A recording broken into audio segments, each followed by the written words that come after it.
What do you think about this whole declassification group in the US government right now? I understand they're going to work on declassifying some JFK information first for whatever reason before UAP info, but then there's going to be a process where it seems like at the very minimum they're going to want to be able to say we have been visited. Sure. I mean, President Trump was very clear on this before he took office, and he was asked by people like Joe Rogan, and he gave a commitment to release certainly the rest of the JFK files, but also, yeah, absolutely, to get into UAP. Now, this new task force on the declassification of federal secrets is very interesting because it plays into that, but it goes even wider because as well as JFK, they're going to look at the assassinations of RFK and MLK. They are going to look at UAP, but also USOs, the unidentified submerged objects.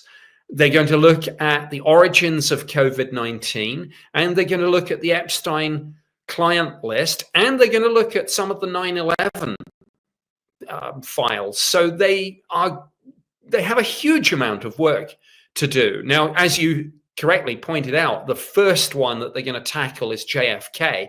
And Anna Paulina Luna, who's chairing this task force, already, of course, in the press release just a couple of weeks ago, announced pretty much that they were inclining towards the view that there were two shooters.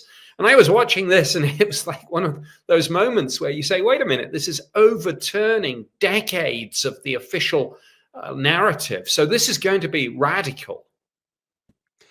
Now, as a Canadian, I've only just started to look at some of the JFK information. I'm not as interested in it as UAP because I don't think it's going to affect the future of humanity too much. But I'm sure you've done some research into it, and the fans might want to know what's your opinion on the whole JFK issue.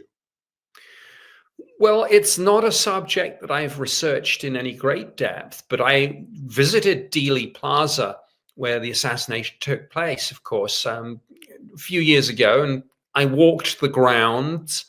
And what struck me about it was how much smaller it was than I had expected. And a lot of people say that. So I think if there had been a second shooter on the so-called grassy knoll, and that's the central allegation that's been circulating for years, it's very difficult to see how that second shooter would have not been seen by all sorts of people who were gathering around to watch the motorcade, including a whole bunch of railway workers and construction workers who were basically sitting on and standing on a bridge that went over the road where he was going to drive. So I struggle to kind of process this whole second shooter narrative, but I will see what evidence they present.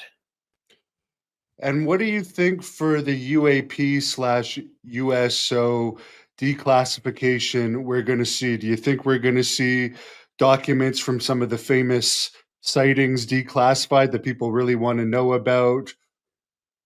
Or how much declassification do you think is going to realistically come out? It's a complicated situation because Congress is already looking at this. And of course, we've had a series of classified briefings, but also there have been two public hearings already in Congress.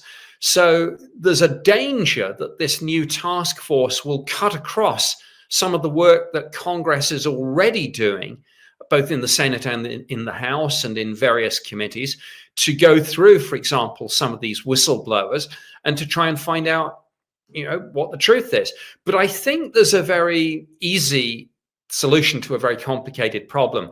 And it goes back to the idea of the legend of the Gordian knot, from mythology, the knot that nobody could untie. And then Alexander the Great just cut through it.